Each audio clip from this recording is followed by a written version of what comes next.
Staring at herself in the mirror on the restroom door. Voices in her head that mirror what she's heard before.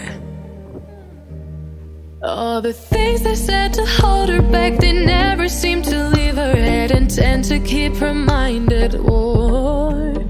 All the things they said to hold her back, they keep her locked inside of all the times when she's been hurt before. Her eyes are swollen as she tries to hold her tears back.